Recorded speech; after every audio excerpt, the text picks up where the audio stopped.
Starting a painting, I have an immense amount of psyching up, I would call it, that I do. It'll take me an entire day. I'll be keyed up, I'll be nervous, I'll even be a little cranky, because I know that the beginning of a canvas, if I'm not properly mentally prepared, it's not just the mixing of the paints on the palette or having the right brushes out, it's a mental state that I like to be in before I start something. The start of a canvas is very energetic. I will attack a canvas and I let the paint be paint. I spin my canvases, I put them down flat, I throw paint on, I pick them back up, and then the fun happens. I start to see things. It reminds me of the stories of Michelangelo. Evidently, he considered himself to be freeing his prisoners from marble. That whole concept just turned me on to art so much that I thought, yeah, I want to try and do that too. Now, I couldn't do it in marble, but I'm trying to do that in paint.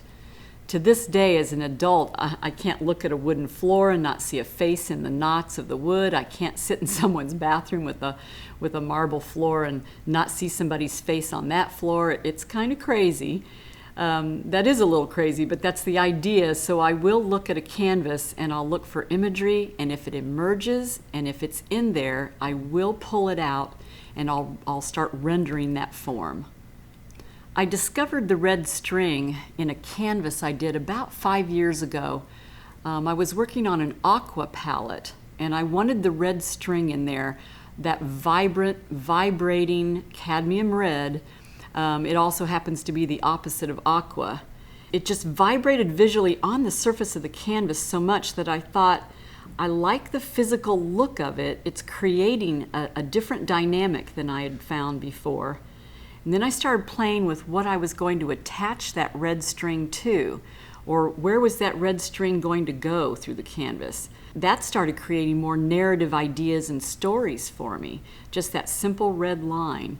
So at this point, it's definitely turned out to be somewhat of a metaphor for the attachments, the entanglements, and the addictions of life, and what we're connected to. So I will attach that red string to various parts of the body sometimes, wrapping the string even more elaborately around the fingers or the wrists or the waist, rarely the neck, but sometimes a noose would be an interesting aspect, I think, to who's tugging or who's pulling or who's yanking back.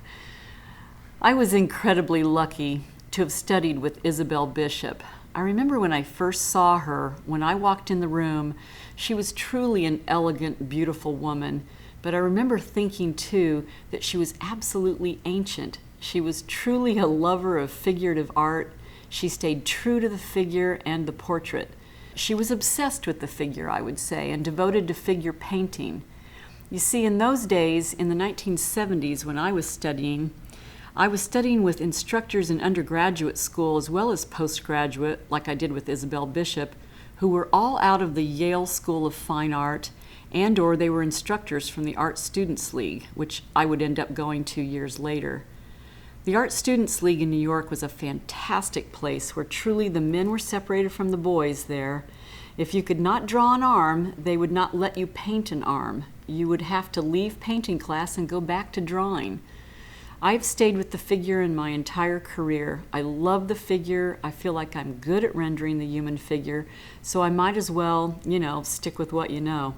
My ideas and inspirations come from truly a very active, subliminal, subconscious imagination.